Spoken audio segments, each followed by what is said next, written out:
본격적으로 5가지 변화를 짚어보기에 앞서서요. 2021년을 퇴직연금 질적 성장의 원년이다라고 하셨는데요. 어떤 근거에서 말씀 주신 것인지 알 수 있을까요?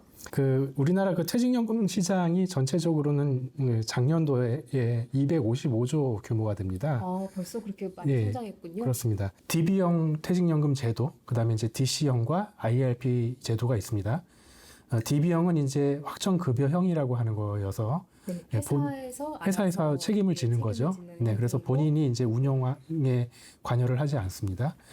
DC형과 IRP가 이제 개인이 직접 자기 이 연금 자산을 관리하고 운용을 하는 그런 퇴직연금인데, 개인형 IRP 같은 경우는 저희가 회사를 옮길 때 이제 퇴직급여를 이체를 해둔다든지 혹은 이제 그렇습니다. 연말정산 때 이제 조금 더 세액공제를 받기 위해서 추가 납입하는 그런 연금 계좌인 거죠. 이제 그 중에서 이제 저희가 좀 집중적으로 말씀드릴 부분은 DC하고 IRP 쪽이, 그러니까 개인이 직접 운영하는 그런 퇴직연금 계좌인데요. 그쪽은 작년에 이제 100조 원을 돌파해서 생각보다는 많이 큰 시장이다 이미 이렇게 말씀드릴 수가 있겠고요. 다만 그동안에 이제 수익률 문제하고 그리고 이제 개인이 직접 자산 운용을 해야 되는데 그것을 좀 방치해 둠으로 해가지고 그대로 투자 상품이나 이런 것들이 교체가 없이 계속 예금을 들고 있다든지 이런 식으로 방치되는 문제, 그런 과제들이 있었습니다. 근데 이제 최근에 이제 코로나19 사태 이후로 최근에 1, 2년간 상당히 급변한 어떤 변화 요인들이 있는데, 지금 실적 배당 상품 편입 비중 그래프를 보고 계시거든요. 네. 이것은 이제 실적 배당 상품, 즉 그러니까 원리금이 보장되는 부분이 아니라 투자 상품, 본인이 운용하는 그 결과에 따라서 운용 수익에 따라서 이제 그 자산이 증가할 수 있는 그런 투자 상품에 대한 투자 비중인데요. 이 편입 비중이 지금 보시면은 DC하고 이제 IRP 중심으로 보실 텐데, 이것이 그 DB형과는 다르게 굉장히 지금 2020년, 21년 이렇게 가파르게 증가하는 그런 흐름을 보이고 있다고 할 수가 있습니다. 투자 상품 쪽으로 편입 비중이 올라간다는 거는 과거 제가 이제 자산 운용을 방치해 놨다라고 말씀드렸는데, 그것에서 이제 조금 변화를 줘서 자산 배분 변경 시도를 이제 본격적으로 좀 하고 있다. 그런 관점에서 이제 질적 성장 내지 질적 변화가 좀 시작되는 조짐을 보이고 있다. 이렇게 말씀을 드릴 수가 있겠습니다. 그럼 본격적으로 5가지 변화 살펴보도록 하겠습니다. 먼저 첫 번째 변화가 제도 간 금융업권 간 수익률 격차 확대라고 나와 있는데요. 이 중에서도 DC, IRP가 DB를 앞서고, 그렇습니다. 증권이 은행과 보험보다 더 높은 수익률이다. 그래서 이제 DC형하고 개인 IRP의 평균 수익률을 보시면 그 그림에서 보시는 것처럼 DB형과의 차이가 이제 최근에 2년 동안 상당히 좀 벌어져 있죠. 크게 벌어지네요. 크게 벌어져 있습니다. 2020년, 그리고 올해 이제 상반기 말이죠. 요때 이게 수익률의 개선 속도가 상당히 좀 가파른데요. 각각 이제 DC하고 IRP, 개인형 IRP 모두 좀 그런 경향을 비슷하게 보이고 있죠. 그래서 작년 같은 경우에 한 13% 전후 정도의 수익률이 나왔었는데, 올해 같은 경우 보시면은 거의 20%에 가까운 수준, 그렇게 이제 수익률이 나오고 있습니다. 요것이 이제 그 DC하고 개인형 IRP의 투자 상품의 수익률입니다.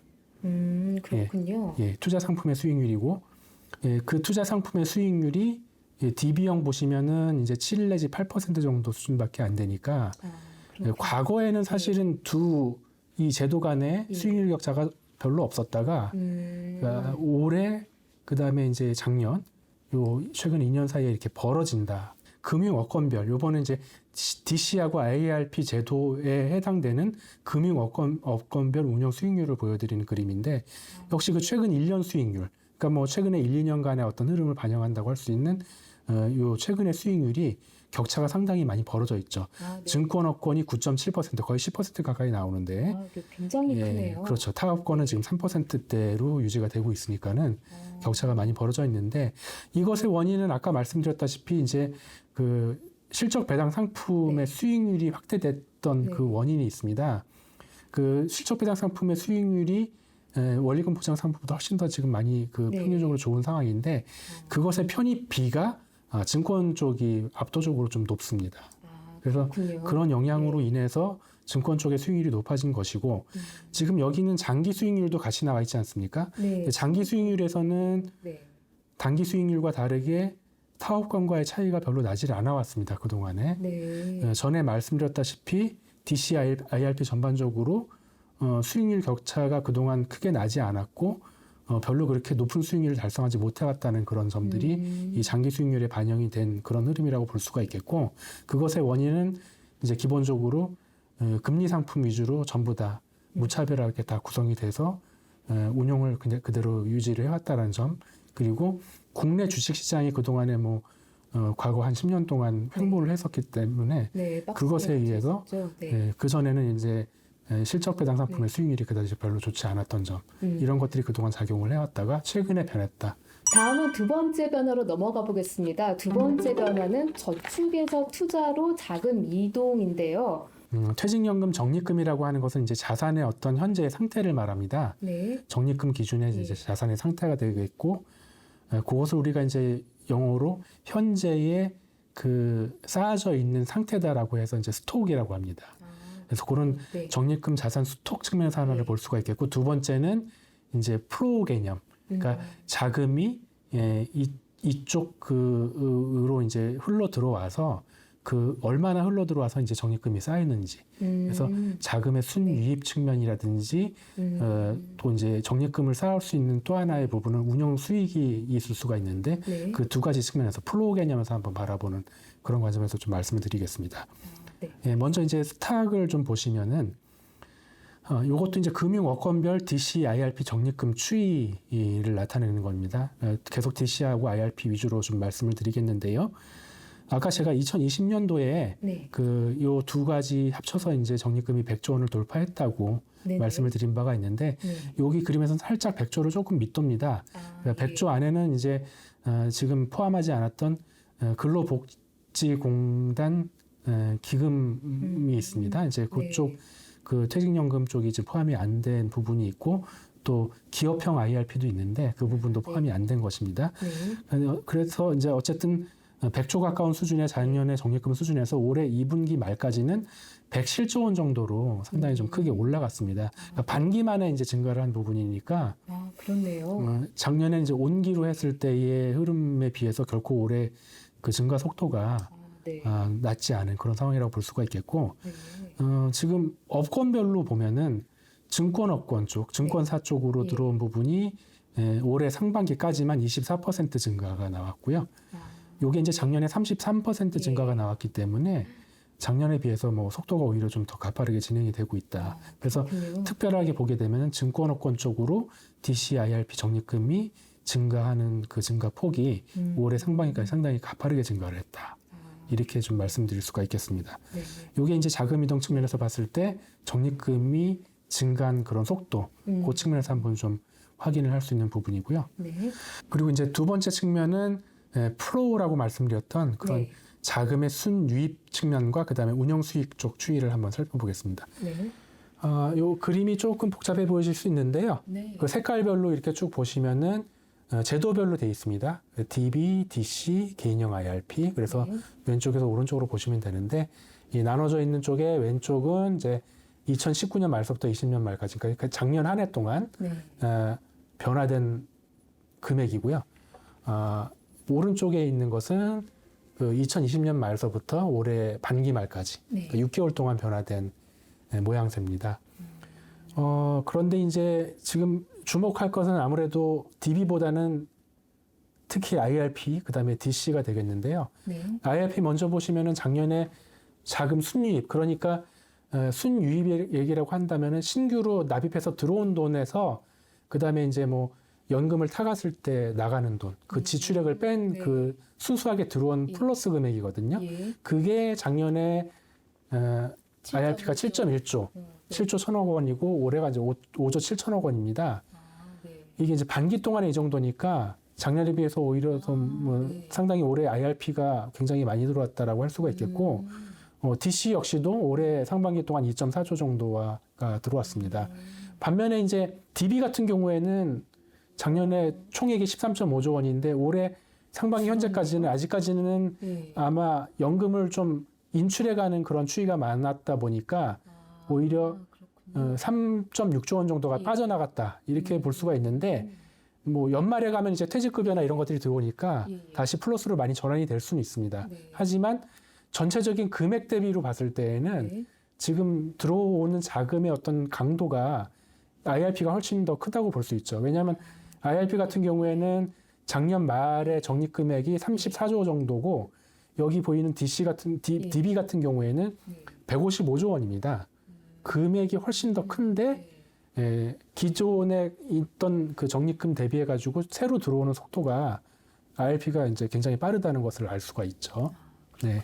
34조 원 대비해서 이제 한 6조 정도가 올해 반기 만에 추가로 들어온 거니까 비중으로 따지면 상당히 크게 들어왔고, 그 다음에 이제 운용 수익 같은 경우에도 보시면은 DB에 비해서 이제 아까 말씀드린 대로 DC, IRP가 수익률이 훨씬 좋다고 말씀드렸는데 네네. 전체 자금 규모에 대비해 가지고 거의 뭐 올해 같은 경우에는 거의 이 운용 수익의 규모가 별로 차이가 나지 않죠. 네. 그래서 이제 수익률이 높다라는 걸 알 수가 있고요.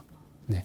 이렇게 해서 지금 보시면 적립금이 증가하는 속도가 DC, IRP가 상당히 빠르고 추가적으로 계속 그러면서 네. 올해 상반기 중에 집중적으로 자금이 유입되고 있다. 그러니까 네. 투자를 가장 활발하게 할 수 있는 그런 퇴직연금 쪽으로 네. 더 집중해서 자금이 들어오고 있다. 네, 다음은 세 번째 변화입니다. 세 번째 변화는 TDF, ETF의 고속 성장인데요. 저희 센터에서 연금자산관리 TDF로 자율은행해라 라는 책을 내기도 했지만 저 개인적으로도 TDF가 확실히 편한 연금 투자의 끝판왕이라고 생각을 하는데요. TDF 시장이 전체적으로는 지금 그 그림에서 보시는 주황색, 오렌지색 차트처럼 작년에 뭐 5.2조 원에서 올해 7조 2천억, 그러니까 상당히 뭐 반기 동안 이 정도니까는요.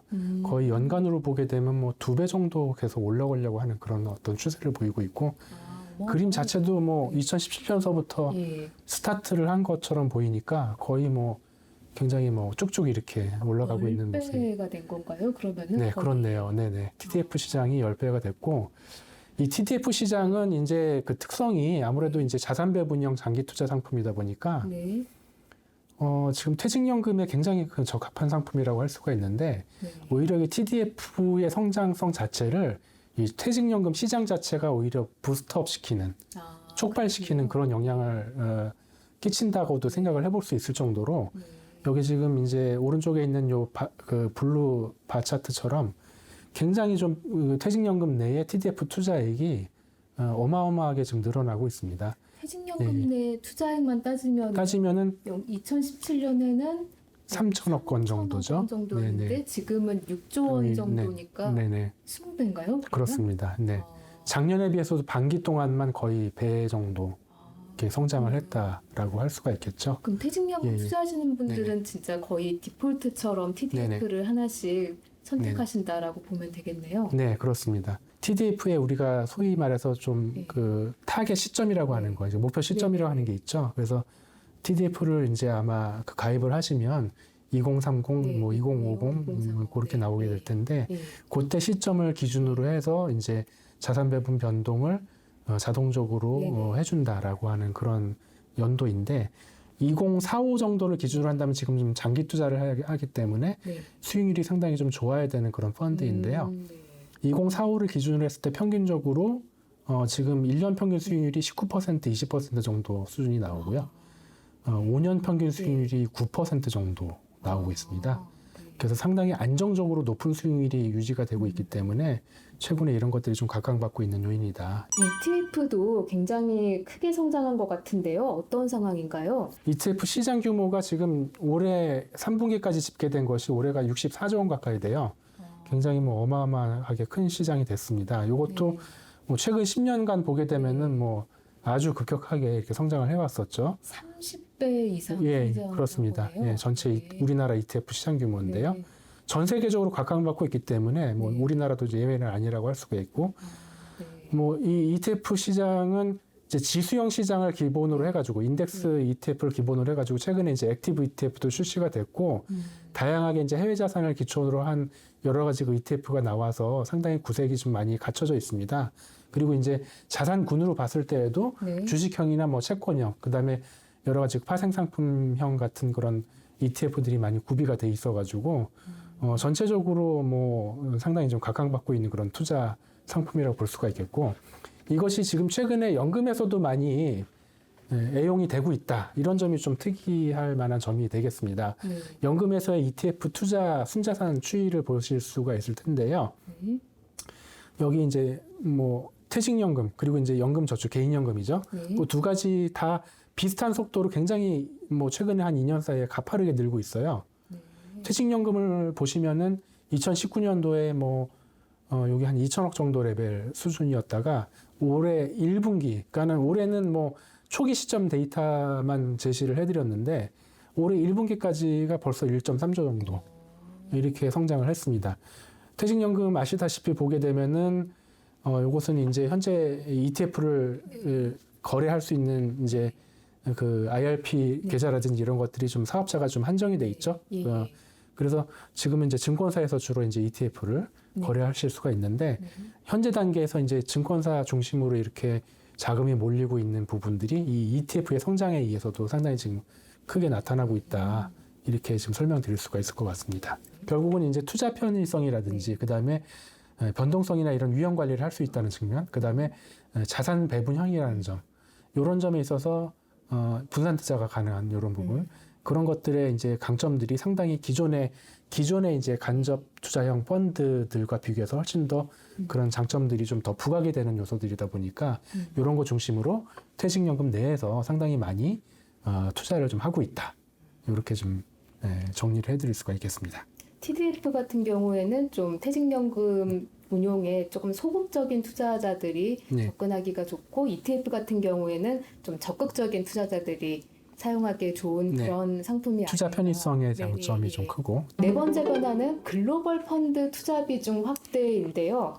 요 추세도 이제 저희가 그동안에는 뭐 이런 어떤 퇴직연금 펀드뿐만이 아니고 일반적인 주식 투자나 이런 것에서도 네. 상당히 뭐 과거 한 뭐 2, 3년 전만 해도 잘 보기 힘들었던 그런 추세들인데 네. 요게 최근에 일반적인 주식 시장뿐만이 아니고 퇴직연금 펀드 시장 내에서도 이렇게 좀 많은 변화가 있다고 할 수가 있습니다. 지금 이제 국내하고 글로벌 펀드로 크게 이제 퇴직연금 펀드가 나눠지게 되는데, 네. 국내하고 글로벌 펀드의 비율은 지금 여기 보시는 것처럼 2017년 정도에 국내 펀드 비율이 81% 정도로 압도적이었었습니다. 근데 이것이 올해 3분기 현재로 보게 되면 53%로 떨어지고 대신에 이제 글로벌 펀드, 그러니까 해외 자산을 많이 포함한 그런 펀드의 비율이 47%로 올라갔기 때문에 거의 이제 양분화되었다. 이렇게 말씀드릴 수가 있겠고요. 이제 그 중에서도 해외 자산을 60% 이상으로 편입한 그런 글로벌 펀드가 있겠죠. 네. 해외 자산을 조금만 편입한 펀드 말고 60% 이상이니까 조금 많이 편입한 펀드. 이제 그런 펀드만 골라서 봤을 때에는 그 비중이 유독이 더 많이 늘어나고 있다는 것을 알 수가 있습니다. 그래서 2017년도에 이제 8% 정도가 전체 퇴직연금 펀드 내의 비중이었었는데 올해 3분기 말로 보게 되면 이제 27%다. 이렇게 말씀드릴 수가 있겠고요. 이것도 역시 그 수익률에 의해서 이렇게 그 펀드들의 어떤 인기도가 달라진 부분이 많다라고 생각할 수가 있겠는데요. 네. 해외 자산을 이제 60% 이상으로 많이 편입한 이런 글로벌 펀드의 5년 평균 그 수익률을 보시게 되면 10%가 넘습니다. 최근 5년 동안 평균이 10%라는 얘기거든요. 그러니까 뭐 5년간 투자를 하셨다면은 뭐 누적적으로 봤을 때는 뭐 거의 뭐 2배에 가까운 이런 수익을 낼 수 있는 그런 정도의 수익률이다라고 보실 수가 있겠고, 반면에 국내 자산만 100% 투자하는 이제 국내 펀드 같은 경우에 수익률은 평균이 5%대입니다. 그러니까 차이가 많이 2배 정도 가깝게 차이가 나고 있다. 이렇게 말씀드릴 수가 있겠습니다. 네, 이게 또 장기적으로는 이게 더 누적적으로 차이가 나기 때문에 퇴직연금 투자자 입장에서는 해외 자산이 많은 글로벌 펀드를 선택하는 게 굉장히 합리적인 선택일 수 있겠네요. 네, 그렇습니다. 네, 그러면 이번에는 5번째 변화 짚어보겠습니다. 마지막인데요. IRP 전성시대 개막입니다. 앞서의 4번째까지 말씀드렸을 때 계속 IRP가 자주 나왔었는데요. IRP의 적립금 추이가 상당히 좀 가파르게 늘어나고 있어요. 네. 근데 이제 그것도 역시 그 최근에 2년 이내의 어떤 그 추이가 상당히 가파르거든요. 이제 그림을 보시면은 네. 2019년도 말에 IRP의 적립금 총액이 20조대 정도 수준이었었는데 네. 지금 2021년 2분기 말 기점으로 41조 원이 됐습니다. 아, 2배가 예, 거의 뭐 2배 예, 예. 가깝게. 그러니까 연말까지도 아마 좀 많이 네. 좀 더 늘 텐데 그렇게 하게 되면 이제 뭐 상당히 올해 굉장히 크게 늘어나는 그런 흐름이 될 수가 있을 거고요. 보통 연말에 많이 몰아서 맞춰. 네, 그렇습니다. 예, 예, 예. 그리고 이제 그 중에서도 이제 금융 어권별로 봤을 때 네. 또 증권사가 나오는데요. 그렇군요. 네, 투자 금융 어권 쪽인 증권사 쪽으로의 흐름이 2019년도에 적립금 말잔이 이제 잔고가 5.1조 원 정도 네. 수준이고요. 올해 2분기 말 기준으로 해서의 적립금 이제 잔고가 10.2조 원으로, 그러니까 이게 뭐 정확히 2배가 됐습니다. 네. 예. 그러니까 전체의 그 IRP 계좌의 적립금은 최근 1년 반 사이에 한 66% 정도 증가를 한 것이고요. 네. 그리고 이제 증권사 쪽의 IRP의 네. 적립금 증가율은 100%. 이렇게 달성이 된 거라고 볼 수가 있습니다. 네. 그래서 최근에 1년 반 사이에 IRP 쪽이 가장 가파르게 성장을 했다. 증권사 IRP 같은 경우에 지금 2019년 말에서 20년 말 사이 작년 1년 동안 순유입 자금 규모가 1.8조 원, 1조 8천억 원이 됩니다. 네. 근데 올해 이제 상반기 말까지 6개월 동안이 2조 2천억 원 정도가 되니까 네. 작년에 비해서 이미 작년에 연간으로 들어온 금액을 넘어서서 올해 상반기에 유입이 되었다. 순유입이 되었다라고 보실 수가 있고요. 네. 이게 이제 연금을 찾아간 거, 네. 지급해 간 것을 네. 제하지 않고 유입된 총 금액을 보시면은 네. 올해가 3.3조 원입니다. 올해 상반기까지가. 예. 그래서 상당히 많은 금액이 유입이 됐고, 그리고 이제 역시 그 운영 수익 측면에서 봤을 때에도 네. 작년에 연간 전체적으로 0.6조, 그러니까 6천억 원인데 올해가 이제 3천억 원 정도가 되니까 네. 작년하게 비슷하게 수익이 나오면서 수익 금액이 나오면서도 이제 신규로 유입되는 자금이 상당히 가파르게 계속 증권사로 좀 들어오고 있다. 이렇게 지금 생각할 수가 있겠습니다. 그러니까 전체 적립금이 네. 성장을 했는데 그 네. 중에서 이제 운용 수익이 많이 올라서 그 전체 적립금이 커진 것보다 순유입액이 네, 크게 늘었기 때문에 네, 그것 때문에 적립금이 훨씬 또 커진 것이다. 네. 올해 순유입액이 굉장히 커진 예. 것이다. 올해 들어서 네. 특히 그렇다 이렇게 말씀드릴 네. 수가 있겠습니다. 그렇군요. 네. 네. 또 한 가지는 이제 증권사 쪽으로 그 다른 타업권의 IRP보다 네. 훨씬 더 그 목돈의 유입, 목돈 성격의 유입이 좀 많다라고 하는 네. 것이 되겠습니다. 목돈이라고 하게 되면은 아무래도 퇴직급여가 가장 예. 대표적일 텐데요. 네. 종전에 이제 뭐 DB형이나 DC형 이런 퇴직연금에서 네. 이제 인출이 된 퇴직급여 이것을 IRP로 이전을 할 수가 있는데 네. 그 IRP 이전 금액이 이제 주로 대상이 될 것이고요. 네. 그 금액을 보게 되면은 지금 여기 그림에서 보시는 것처럼 뭐 물론 이제 절대적인 금액 규모는 은행권이 제일 크시기는 합니다만은 네.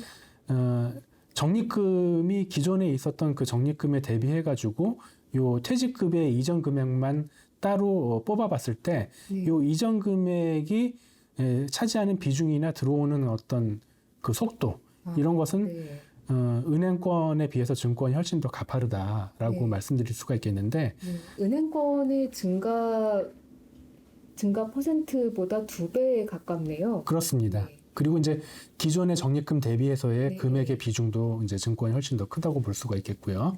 예. 증권 같은 경우 보시면 작년에 5조 8천억 원 정도가 퇴직급여에서 이전이 돼 왔는데 네. 올해 이제 2분기 말 그러니까 상반기 말까지 6개월 동안 7조 8천억 원 정도가 유입이 되어 왔습니다. 그러니까 이미 작년보다 이제 34% 정도 증가해서 훨씬 더 많은 금액이 이제 퇴직급여 쪽에 이전이 되어 온 것이 확인이 되고 있고요. 요 7조 8천억 원은 지금 올해 상반기 말 기준에 그 증권사 IRP 적립금의 77%를 차지하는 겁니다. 예, 그렇습니다. 네. 이렇게 하다 보니까 어떤 현상이 벌어지냐면 예. 계좌당 이제 그러니까 뭐 계좌당이라고 한다면 개인당이라고 할 수도 있겠는데요. 계좌당 평균 그 적립금 금액을 산출해 볼 수가 있지 않겠습니까? 네. 네. 그 금액이 이런 목돈이 들어오다 보니까 증권사 같은 경우는 2천만 원 정도가 됩니다. 근데 거기에 비해서 보험사 쪽은 한 1,300만 원, 그다음에 이제 은행권 쪽은 예. 700만 원대 정도가 되니까 훨씬 더 예. 많은 금액을 계좌당 많은 금액을 IRP를 이제 증권사 쪽에서 예. 이제 적립하고 있다. 이렇게 보실 수가 있겠고 네. 그런 것이 이제 퇴직급여 같은 그런 목돈이 유입이 많이 많은 비중으로 되다 보니까 그렇게 금액이 커지고 있다. 이렇게 말씀드릴 수가 있겠습니다. 네, 이렇게 퇴직급여를 증권사 쪽으로 이전하게 되는 데는 아무래도 뭐 투자에 대한 뭐 증권사가 아무래도 퇴직급여를 다양하게 상품에 넣을 수 있기 때문에 뭐 그런 이유도 있지 않을까요? 네, 네. 뭐 명확하게는 바로 예. 그 이유인데요. 네네. DB형보다는 DC형이, 예, 예. DC형보다는 IRP가 가장 자유롭게 자산 운용을 여러 가지 투자 상품으로 할 수가 있고 그 중에서도 특히 증권사 쪽의 IRP가 가장 더 자유롭게 투자를 할 수가 있고 자산 운용을 할 수가 있다라고 하는 그런 장점 때문에 이런 현상이 벌어진다라고 말씀드릴 수가 있겠습니다. 지금까지 코로나 이후 퇴직연금 운용의 5가지 핵심 변화, 리포트의 핵심 포인트들 정리해 보았습니다. 여러분들도 이 변화에 동참하시고 계시면 좋겠습니다. 감사합니다.